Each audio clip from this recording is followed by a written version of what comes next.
달에 2번 온 가족이 모여서 음식을 함께 먹고 정을 나누는 즐거운 명절이 있죠. 이런 명절과 관련된 신조어들이 우후죽순 늘어나고 있는데요.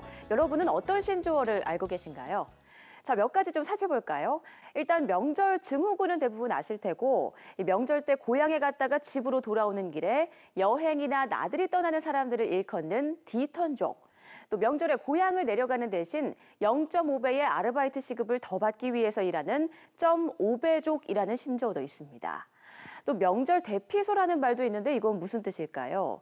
명절에 모인 친척들의 질문 공세가 두려운 취업 준비생들이 집을 나와서 학원으로 피난한다고 해서 명절 대피소라는 단어가 만들어졌다고 합니다.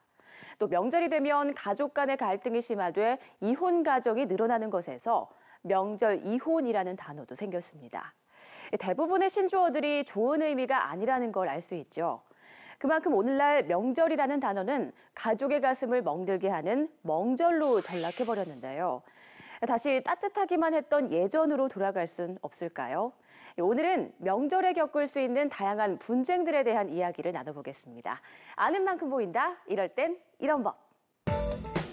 1년에 한두 번인데 뭐가 힘들어. 명절 분노주의보가 발령됐다. 무엇이 오랜만에 만난 가족과의 즐거운 시간을 산산이 부서지게 만드는 것일까? 친정이 먼저냐? 시댁이 먼저냐? 상속 싸움에 제사상 뒤엎기가 웬 말? 부부, 장서 갈등과 같은 사람 대 사람의 갈등부터 평소보다 3배가량 증가하는 명절 연휴 뒤 이혼 신청까지 매년 끊이지 않는 가족들의 갈등과 분쟁. 즐거운 민족 대명절에 일어나는 분쟁을 막고 가족 해체로 이어지지 않기 위한 현명한 해결법.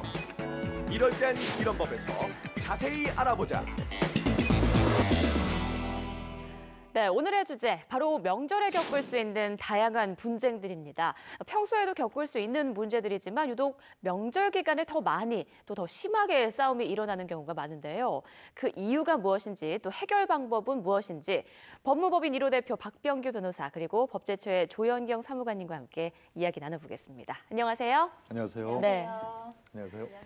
자, 명절이 지나면요, 소송이 더 많이 늘어난다고 하는데 실제로 그런가요? 네, 실제로 그렇습니다. 명절 이후 가족 간에 발생하는 소송은 주로 이혼, 상속, 부양 관련 분쟁입니다. 통계청이 발표한 최근 5년간 이혼 통계에 따르면 명절 전후인 2, 3월과 10월, 11월의 이혼 건수가 직전 달보다 평균 11.5% 많다고 합니다. 네. 또한 상속 분쟁인 유류분 반환 청구 소송 역시 2011년 527건, 12년 594건, 13년 606건, 14년 771건, 15년 1008건으로 계속적으로 증가하는 추세에 있습니다. 네, 계속 증가 추세에 있다고 하니까 참 안타까운데요. 그럼 주로 어떤 갈등이 많이 발생하나요? 대표적인 갈등이 고부 갈등과 장서 갈등이고 그 외에도 시댁 방문과 관련된 배우자와의 갈등, 부모 부양 문제로 형제들 간의 불화, 상속재산 배분 문제 등의 갈등이 있습니다.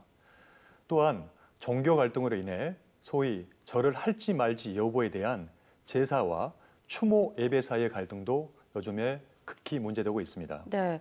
그런데 명절 연휴 뒤에 이혼을 결심했다면 그 연휴 기간에 어떤 부당한 대우를 당해서 홧김에 이혼을 결심하는 경우도 있을 것 같은데요. 평소에는 괜찮게 잘 지내다가 이렇게 명절에 이혼을 결심했다면 이것도 이혼 사유에 해당할까요? 네, 이혼 사유에 대해서 말씀을 드리자면 먼저 그 협의 이혼 또 재판상 이혼을 구분할 필요가 있는데요. 이혼은 이렇게 협의 이혼과 재판상 이혼으로 나뉘어집니다. 먼저 협의 이혼이란 것은 부부가 서로 합의를 해서 이혼하는 것을 말하고요. 부부가 이혼과 또 자녀의 친권, 양육 등에 관해서 합의하고 법원으로부터 이혼 의사 확인을 받아서 행정관청에 이혼 신고하는 방식으로 진행이 됩니다. 또 다음으로 재판상 이혼은 우리가 흔히 말하는 이혼 사유가 있어야 한다는 점이 좀 다른 점이고요. 이혼에 대해서 협의가 되지 않은 경우에 민법에서 정하는 특별한 이혼 사유가 있어야만 법원에서 이혼 판결을 내리게 됩니다.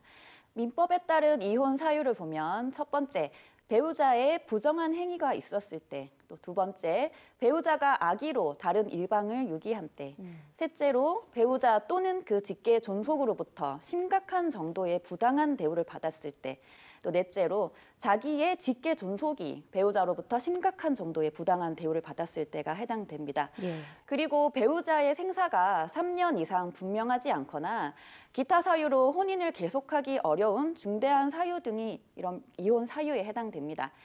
그런데 질문 주신 것에 명절에 받은 부당한 대우가 민법에서 정하는 이혼 사유로서 배우자나 그 직계 존속으로부터 심각한 정도로 부당한 대우를 받았는지 이것을 확인하기 위해서는 이런 여러 가지 사실관계를 고려해서 법원에서 판단하게 될 것입니다. 네.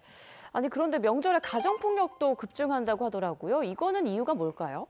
네, 경찰청 자료에 의하면 명절 연휴 기간 신고 건수가 평소 가정폭력 신고와 비교하면 53%나 늘어난 것으로 분석되고 있습니다. 네.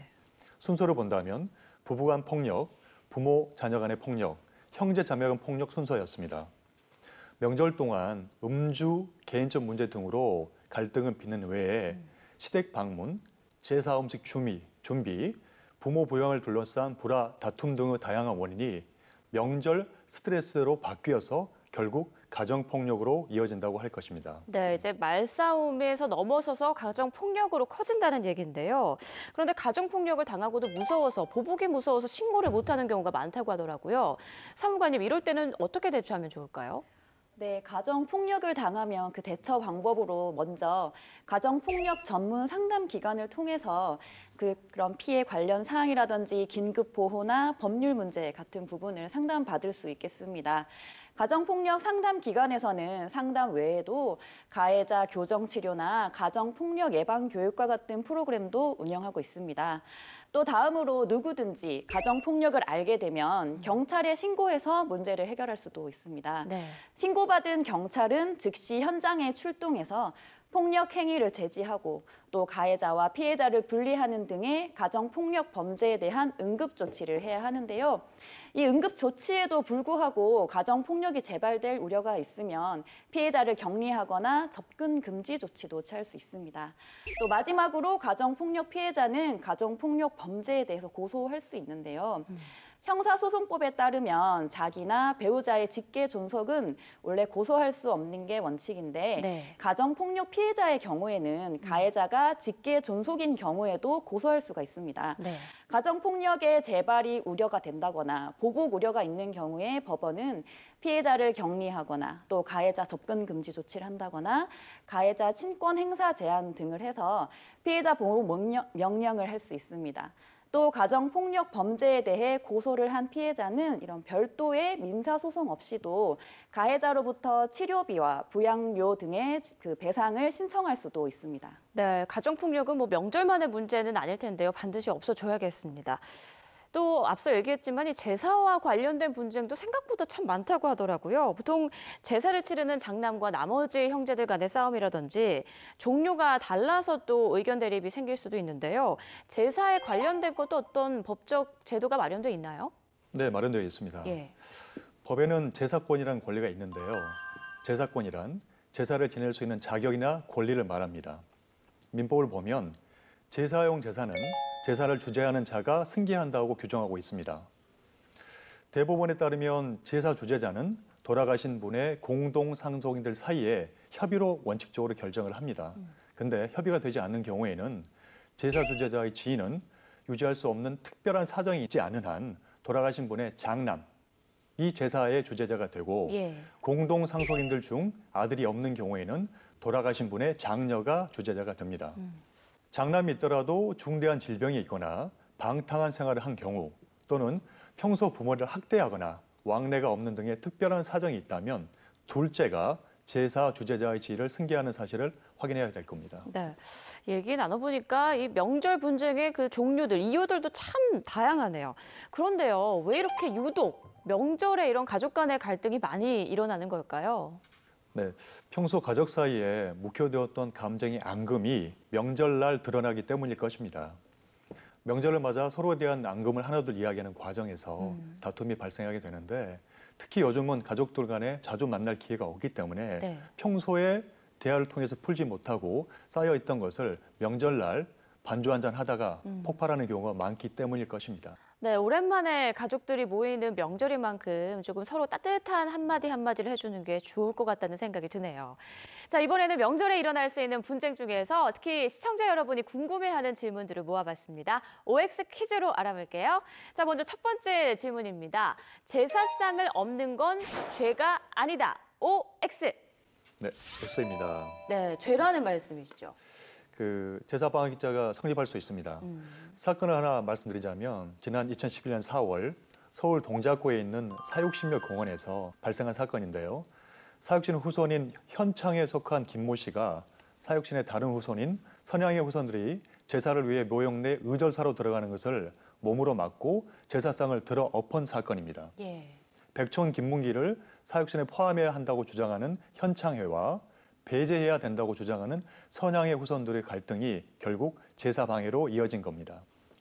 형법은 장례식, 제사, 예배 또는 설교를 방해한 자는 3년 이하의 징역 또는 500만 원 이하의 벌금에 처하도록 규정되어 있습니다. 결국 김 씨는 벌금 50만 원을 내게 됐습니다. 주의하실 점은 제사상을 엎는다고 모두 제사 방해죄가 성립하는 것은 아닙니다. 방해 행위는 이러한 의식의 집행과 시간적으로 밀접 불가분한 준비 단계에서 행해져야 하기 때문에 임시로 작은 상에 위에 올려놓은 것을 발로 찬 사건의 경우에는 제사방해죄가 성립하지 않는다고 우리 대법원은 본 판결이 있습니다. 자, 다음 넘어가겠습니다. 명절 친척들과의 점 1,000원짜리 고스톱 제가 된다. OX. 옵니다. 네, 이게 점 1,000원 이상이어서 그런 건가요? 금액의 더가의 문제는 아니지만 고스톱 평소에 치십니까? 저 명절 때 가끔. 예. 저도 점 100점도 치는데 네. 점 1,000원 수준 우리 대법원 판례에 의하면 판례의 태도에 따른다면 처벌될 가능성이 충분히 있습니다. 좀 따져본다고 하면 네. 형법상 도박을 한 사람은 1천만 원 이하의 벌금에 처해지게 됩니다. 그런데 일시오락 정도에 불과한 경우에는 처벌받지 않습니다. 때문에 일시오락이 무엇인지가 문제가 되는데요. 자, 대법원의 태도를 본다고 하면 일시오락 정도의 여부에 대해서 가담자의 소득 수준, 그다음에 도박의 시간과 장소, 도박을 하게 된 경위, 도박에 건 재물의 액수, 도박의 방법 및 횟수, 도박에 가담한 자들의 친분관계 등을 종합하여 판단한다고 합니다. 네. 참고로 어떤 판례 사안에서는 기초생활수급자 분들이 판돈 3만 원에 불과한 고스톱을 쳤음에도 불구하고 처벌된 경우가 있습니다. 네. 결국 단순히 판돈이 작다고 해서 처벌이 안 되는 건 아닙니다. 그렇네요. 네. 자, 마지막으로 명절에는 온 가족이 한자리에 모여서 술잔을 기울이는 경우가 많죠. 이런 상황에서요. 미성년자인 고등학생에게 무알콜 맥주를 줬다면 이거는 법에 저촉된다. OX. X입니다. 예. 청소년보호법이나 식품의료선법에서는 업소를 운영하는 자가 청소년에게 또는 미성년자에게 주류를 제공하는 행위를 처벌하고 있습니다. 그리고 미성년자는 처벌받지 않습니다. 결국 이 사건의 경우에는 업주가 아니었기 때문에 그 부모나 형제들은 처벌받지 않고요. 동시에 미성년자도 처벌을 받지 않기 때문에 형법이나 우리 법에 의해서 처벌받지는 않습니다. 네, 명절에 가족들이 모인 상황에서 공부하는 조카들이나 이렇게 학생들에게 무알콜 맥주를 주는 것 정도는 괜찮다. 네, 이렇게 알고 계시면 되겠네요. 네, 괜찮습니다. 네. 자, 명절에 또 워낙 대이동이잖아요. 이동량이 많다 보니까 교통사고도 정말 많이 발생하는데요. 명절 교통사고의 주요 원인이라면 어떤 게 있나요? 평소보다 많은 교통량이 가장 큰 문제이지만 가족 단위로 이동하다 보니 운전 중 다른 곳에 시선을 뺏기기 쉬워 전방 주시 의무를 소홀히 하는 경우가 많습니다. 특히 음복이나 가족들과 식사 도중 반주를 하기 때문에 즉 음주운전이 가장 큰 원인인 것 같습니다. 네. 나가서 명절에는 주로 장거리 운전을 하게 돼 있기 때문에 그로 인한 피로로 집중력이 저하되고 또 졸음 운전을 하기 때문에 평소에 비해서 사고가 훨씬 빈발하게 발생하는 것 같습니다. 네. 또 교통사고가 발생했을 때 당황하게 되는 경우가 많잖아요. 대응 팁 좀 알려주실까요?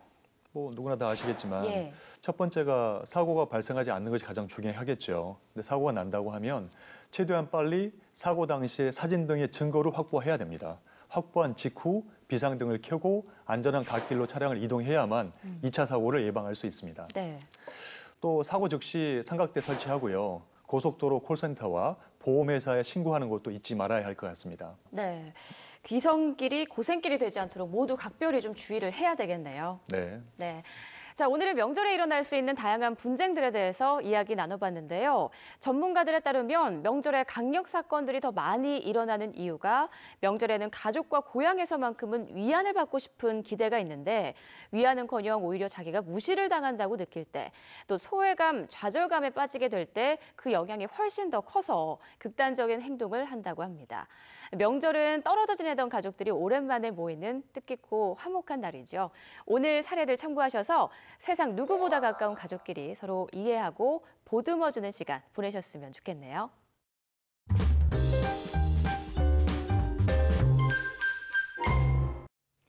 오늘은 신년을 맞아서 특별한 순서를 준비했는데요. 법제처장 직접 모시고 올해 바뀌는 법률 현안들에 대해서 중점적으로 알아보겠습니다. 재정부 법제처장 나오셨습니다. 안녕하세요. 예, 안녕하세요. 네, 반갑습니다. 자, 우선 가장 기본적인 질문부터 드릴게요. 법무부와 법제처를 좀 헷갈려하는 분들이 생각보다 많더라고요. 법제처에서 어떤 일들을 하는지 알려주시죠. 예, 법무부와 법제처를 헷갈려하는 분들이 좀 많습니다. 네. 어떻게 다른지 제가 설명을 좀 드리죠. 법무부는 주로 그 민법이나 행법과 같이 그런 법을 위반한 사람들에 대해서 그 법을 집행해서 행법을 위반한 경우에는 처벌을 하기도 하고 그런 법을 집행하는 기관입니다. 네. 그리고 법제처는 법무부뿐만 아니라 복지부라든지 국토부라든지 이런 모든 부서의 법을 갖다가 저희가 만들 때부터 도와주는 역할을 합니다. 네. 그래서 그런 법이 헌법이나 다른 법률에 위반되는 것이 없는지 법제처 심사를 해서 도와주고 그다음에 또 법을 심사를 하니까 예. 저희가 유권 해석이라는 걸 합니다. 각 부처가 이 법이 도대체 어떤 뜻인지 좀 헷갈려 할 때에 저희가 이것은 이런 법이라고 명확하게 해주고 그리고 저희가 또 그 법령을 정비를 합니다. 몸이 크면은 옷에 옷을 바꿔 입어야 하는 것처럼 법령도 오래되면은 바꿔줘야 됩니다. 네. 그래서 법령 정비를 하는 역할을 하고 그다음에는 저희가 또 이 법령을 정보를 갖다 굉장히 법령이 한 4,400건 정도 됩니다. 이 법령을 갖다가 국민들한테 아주 쉽게 알려주는 또 그런 정보 제공 역할도 하고 있습니다. 네, 그렇군요. 또 올해 법제처에서 많은 계획들을 갖고 있는 걸로 알고 있는데요. 올해 중점적으로 어떤 부분에 좀 계획을 가지고 계신가요? 예, 올해는 무엇보다 시기적으로 정부 출범 5년차 되는 해입니다. 네. 그래서 저희 법제처에서 대선 공약 사항이라든지 그런 국정 과제들을 법적으로 뒷받침해주는 그런 법안을 국회에 제출을 하고 있습니다. 그게 전부 다 526건이었는데 아직까지 제출되지 않는 건수가 한 56건 됩니다. 네. 그 법안을 올해 상반기 중으로 주요 법안을 선정해서 빨리 제출할 계획으로 되어 있고 그다음에 하나는 저희가 아까 말씀드린 법령 정비를 국민들이 체감할 수 있도록 특히 이제 일자리 창출이나 그런 어떤 취업 기회를 제공한다든지 그다음에 어떤 영업 활동을 좀 더 쉽게 한다든지 이런 여러 가지 기준을 저희가 살펴서 좀 더 정비를 하고 그다음에 지금 4차 산업혁명이라든지 여러 가지 그런 새로운 물결이 저희에게 이렇게 닥쳐오고 있는데 네. 거기에 준비하는 미래 대비를 위한 이런 법제를 지원하는 데 저희가 적극적으로 노력할 그런 계획입니다. 네. 국민 생활에 불편을 주는 그런 법령들을 개정한다고 하니까 참 반가운 소식이네요. 올해는 구체적으로 어떤 법령을 좀 정비하게 되나요?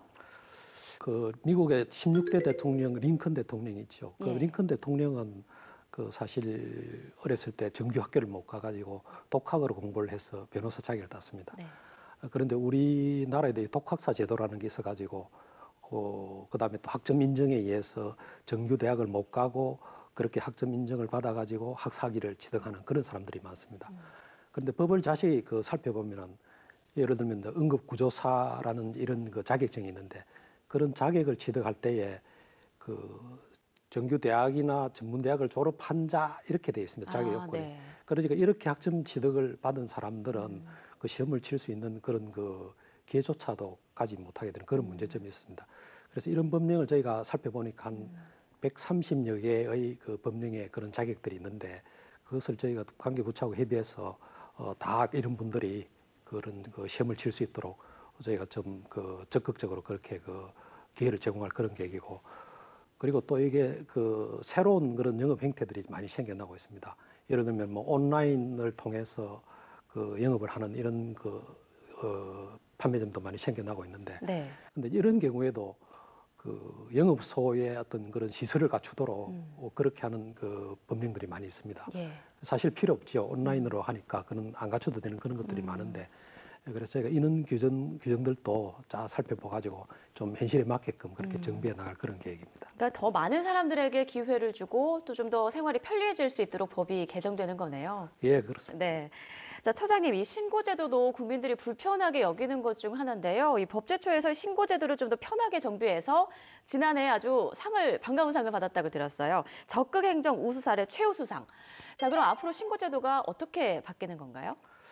예, 먼저 그 법령에 신고라는 게 참 많습니다. 예를 들면 출생신고라든지 주민등록신고라든지 그런 신고는 그냥 신고만 하면 끝나는 신고고, 그다음에 건축신고라든지 이런 신고들은 그 신고를 하면은 담당 공무원이 바로 그걸 갖다가 거기서 신고됐다고 사인을 해가지고 접수증을 바로 주지를 않습니다. 그걸 검토를 해보고 어떤 경우에는 뭐 심지어 한 40일이 지나도록 아무 소식이 없어가지고 찾아가면 잘못됐으니까 다시 해오라 그러고, 그러니까 국민들이 굉장히 불편하죠.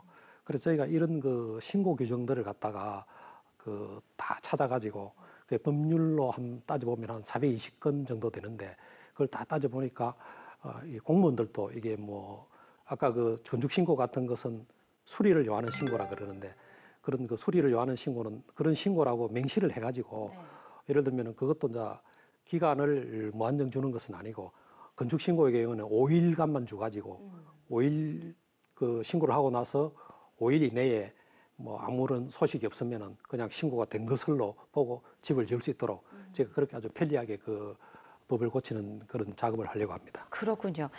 또 저도 실생활에서 어떤 법적 문제가 생겼을 때 그 생활법령정보 홈페이지를 가끔 들어가곤 하는데요. 그런데 좀 제가 법을 잘 모르다 보니까 좀 더 쉬웠으면 좋겠다, 한눈에 들어왔으면 좋겠다 이런 생각이 들더라고요. 이런 부분도 좀 개선의 여지가 있을까요? 예, 저희가 그 지금도 저희 법제처 홈페이지에 들어오시면 예. 맞춤형 생활정보라는 게 있습니다. 거기는 그 어떤 연령대별로라든지 그다음에 생활 영역별로라든지 그다음에 키워드별로 이렇게 해서 그 용어를 치면은 거기에 관련된 법령이 이렇게 쫙 뜹니다. 예. 근데 앞으로는 그렇게 하다 보니까 법령이 그냥 서술식으로 돼 있으니까 굉장히 어렵죠. 네. 저희가 그 노인이나 그다음에 어떤 그런 좀 어려워하는 이런 분들을 위해서 앞으로는 그 그림이나 그 표를 넣어 가지고 그 부분을 좀 쉽게 해서 그렇게 그 제공할 그런 계획을 하고 가지고 있고, 그다음에 하나는 그 알파고 이야기 많이 들어보셨죠? 네, 그럼요.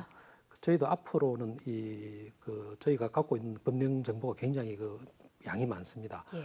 법령 정보, 그다음에 대법원 판례, 그다음에 유권 해석, 상담 사례 이런 걸 종합해 가지고 갇힌 그 법령 알파고를 좀 만들려고 합니다. 예를 들면은 뭐 교통사고를 제가 당했을 때에 네. 교통사고 어디서 뭐 어떤 행태로 당했다 이렇게 해가지고 그걸 사이트에 들어와서 치면은 이거는 법령 관련되는 법령이 뜨고, 그다음에 사건 관련되는 유사 사건이 뜨고, 그다음에 그게 뭐 재판 결과가 어떻게 됐는지 이렇게 쫙 뜨면서 그걸 참고를 할 수 있도록 하고, 좀 더 그게 발전이 되면은 예. 앞으로 이제 그 딥러닝 해가지고 자기 스스로 공부할 수 있는 그런 기능을 장착해서 인공지능을 가미해서 실제로 상담을 할 수 있는 그런 정도까지 저희가 발전시키려고 지금 검토를 하고 있고, 올해는 저희가 이제 좀 그 교통사고라든지 이런 쪽에 먼저 좀 하고, 내년에는 그 민형사 사건이라든지 이런 쪽도 저희가 좀 더 확대할 계획을 가지고 있습니다. 네.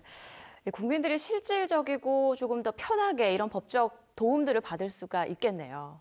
예, 뭐 네. 제대로 되면은 아마 그 변호사 쪽에 자문을 구하지 않고 예. 저희 법령 알파고에 와서 자문을 구하면 무료로 거의 많은 게 해결되지 않을 거라 생각이 듭니다. 변호사 쪽에서는 반가워하지 않을 수도 있겠네요. 예, 뭐 그럴지도 모르죠. 네. 자, 지금까지 2017년 법제처의 업무 계획들 들어봤는데요. 작년도 청렴도 최우수 기관으로 선정된 만큼 아주 공정하고 성실하게 국민이 행복해지는 법을 만들어가고 있는 것 다시 한번 알 수가 있었습니다. 지난 4년간의 활약만큼이나 올해도 국민을 위한 정책과 성과가 기대가 되는데요. 자, 처장님 한 말씀 마지막으로 좀 부탁드릴게요. 예, 올해는 국정과제의 그 5년 마무리를 저희가 정말 열심히 해서 그 큰 어떤 그런 정책이 뒷받침될 수 있도록 적극적으로 지원하고, 그다음에 지금 그 경제가 어렵기 때문에 저희가 그 일자리 창출이나 어떤 경제 활력에 도움되는 그런 법령들을 정비하는 데에 그 좀 힘을 쏟겠습니다. 그래서 국민 여러분께서 정말 이 법이 많이 달라지고 법제처가 국민이 행복해지는 법을 위해서 많이 노력하는구나 이런 그 인식이 들 수 있도록 저희가 열심히 노력하는 한 해가 되도록 하겠습니다. 네, 국민들을 위해서 조금 더 애써주시기 바랍니다. 감사합니다. 예, 감사합니다. 네, 오늘 이럴 땐 이런 법은 여기까지입니다. 오늘은 명절에 일어날 수 있는 분쟁에 대한 이야기들과 또 2017년 기존의 법들이 어떻게 정비되고 어떤 법률 개정을 앞두고 있는지 알아봤는데요. 이렇게 실생활에서 어려움을 겪고 있는 많은 법들이 어떻게 바뀌고 또 어떻게 활용되는지 지켜보는 것도 우리 국민들이 꼭 해야 할 일인 것 같습니다. 대한민국 국민 모두가 행복해지는 그날까지 법에 대한 모든 궁금증을 풀어드리겠습니다. 재미있고 유익한 법과 함께라면 이럴 땐 이런 법.